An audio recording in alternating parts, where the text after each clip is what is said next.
Tom Aspinall just shared his full breakdown of Ciryl Gane as an opponent and explained exactly what makes the Frenchman such a unique threat. The heavyweight champ said Gane poses a challenge unlike anyone he's ever faced before. He praised Gane's movement, speed, and athleticism, calling him one of the most agile and well-conditioned heavyweights in the game. Aspinall pointed out that Gane isn't your typical heavyweight who depends purely on knockout power. He's slick, light on his feet, and incredibly difficult to hit cleanly. Interestingly, Alexander Volkov, who's fought both men, gave his take on the upcoming UFC 321 main event, saying it's a true 50-50 matchup. Volkov also highlighted how much Gane's grappling has evolved since their fight, noting the massive improvements he's made on the ground. With Aspinall's elite wrestling and speed going up against Gane's movement and striking precision, this bout is shaping up to be one of the most technical heavyweight showdowns we've seen in years. And depending on how things play out, the winner could even be in line for a super fight with Alex Pereira if Pereira's rumored bout with Jon Jones doesn't come together. Here's what Tom had to say. No, I think this is just another fight for me. Sick. Okay. I don't like to put that kind of pressure on myself. It's just like, I got to fight, I got an opponent, we got to work towards that. Cyryl's like really good as well, so he's fucking sick. He's good, and I think he brings a whole new challenge that I've not really had before. The same that I have with him. He's just like, his style is different to a lot of heavyweights. He moves really well. Yeah. He's nimble. He's super fit. Super athletic. I think we're both going to be in a stage where I think to get to him, we both need to be pretty exhausted. Yeah. Oh, okay, yeah. And that's not something that I've really had to deal with too much before. A lot of heavyweights quite slow and ploddy. He isn't like that at all. So I think we both need to, I need to be super fit, and I need to get to a stage where both of us are slowed down a little bit before I get to it. Which I like it. New challenge. I love it. Dana White just shut down all the talk surrounding a potential Alex Pereira versus Jon Jones super fight. After Pereira demolished Magomed Ankalaev and publicly called for a bout with Jones, the internet exploded with rumors that the UFC was planning to make it happen, even suggesting it could headline a White House event. But Dana completely dismissed those rumors, posting on Instagram that the entire story was garbage. He clarified that the UFC hasn't discussed any White House event or that matchup, and won't even start considering fights for that card until February. So according to the boss, everything circulating right now is pure speculation. One of the most interesting reactions came from Josh Thompson, who shared his own take on how the fight could happen. Thompson believes that if Pereira and Jones ever meet, it would likely be at light heavyweight, with Jones dropping back down to 205 to chase the belt once again. That idea has fans fired up, since it could set up a GOAT versus GOAT level clash. Thompson explained that while fans want Pereira to defend his 205 title next, possibly against Carlos Ulberg, a Jones return to light heavyweight for that belt would be historic. In his words, Jon Jones, the greatest 205 pounder ever, facing Alex Pereira, the current 205 champ on one of the most dominant streaks in MMA, would be monumental. If Alex beats Jon, that cements him as one of the all-time greats. 2 belts, 2 divisions, and a win over the man many call the GOAT. That's legacy-defining stuff. He made a post and he said, "Total bullshit. We have not talked about one fight for the White House and will not until February. So anything you hear before then is total bullshit." I'm sure he's kicked around some ideas, between Hunter and Mick and Sean Shelby, and the 4 of them have all kicked around who they probably want to have on that card. Jon versus Alex, I'm sure, has been talked about between them.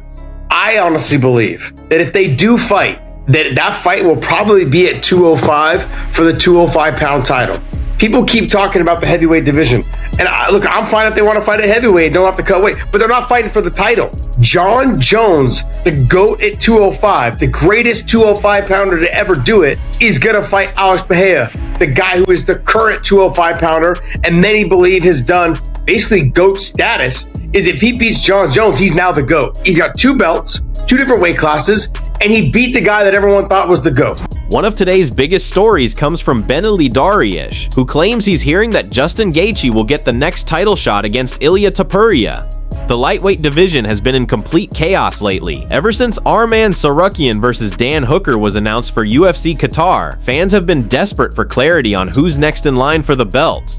Reports have been conflicting. Some said Paddy Pimblett was being considered, others pointed to Gaethje, but Dariush just added more fuel to the fire. In what sounded like insider info, he said he's hearing Gaethje is getting the shot. When asked about a potential Topuria versus Paddy matchup, Beneil didn't hold back. He said he doesn't see Paddy posing any real threat to the champion. With so many rumors flying around, the lightweight title picture has never been murkier, but the excitement is sky high. Here's what Beneil said. I'm hearing rumors of Justin Gaethje, to be honest, getting the title shot. I don't know how true that is. We'll see how that goes, and that leaves kind of Paddy out. I think the people who are most deserving would be the winner of that fight.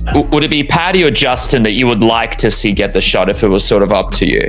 Between those two guys, I would say Justin, but I think Armand would be the fight that I would like most to see. I think he's most deserving, you know? Do you see Paddy being a threat for Ilia Topuria at all? No, not particularly. I honestly can't see where he would be a threat. In the striking, I think, you know, he's going to be in a lot of danger. In the grappling, if he gets a takedown, you know, he's very good. He's a very good grappler if he can get a takedown. But I think he can get a takedown on Ilia. I don't know. From what I've seen and what I've heard about Ilia, he has fantastic wrestling, and his takedown defense is world class. Merab Dvalishvili shocked everyone after reports surfaced that he sparred 5 full rounds on the morning of his fight against Corey Sandhagen. His teammate Khalil Roundtree revealed that Merab went completely all out, rotating through multiple sparring partners for 5 intense rounds inside the cage, just hours before the bout. It perfectly explains why his cardio and relentless pace seem almost superhuman.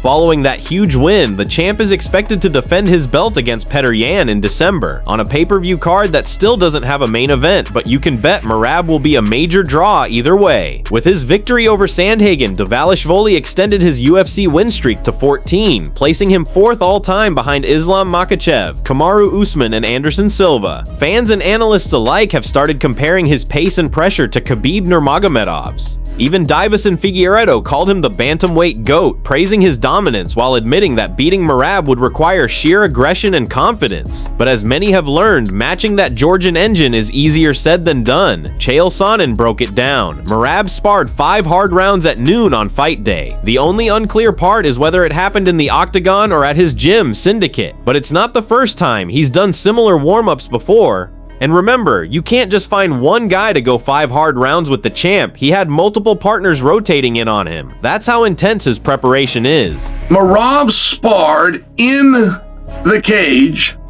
5 full rounds at noon the day of the fight. And the only part that I'm not clear on, if that was the cage meaning the octagon, or if it was a cage at his gym, Syndicate. That's the only part that wasn't perfectly clear for me, in case you're wondering that detail. But Merab sparred 5 full rounds, and he spars hard, and he spars with little gloves. Now, Khalil just came out and told this story. The story is circulating right now, but this is not the first time that this story has come out. I've heard this story before. Now, the last time that Merab did it was not at noon the day of the fight. It was for his warm-up in the back.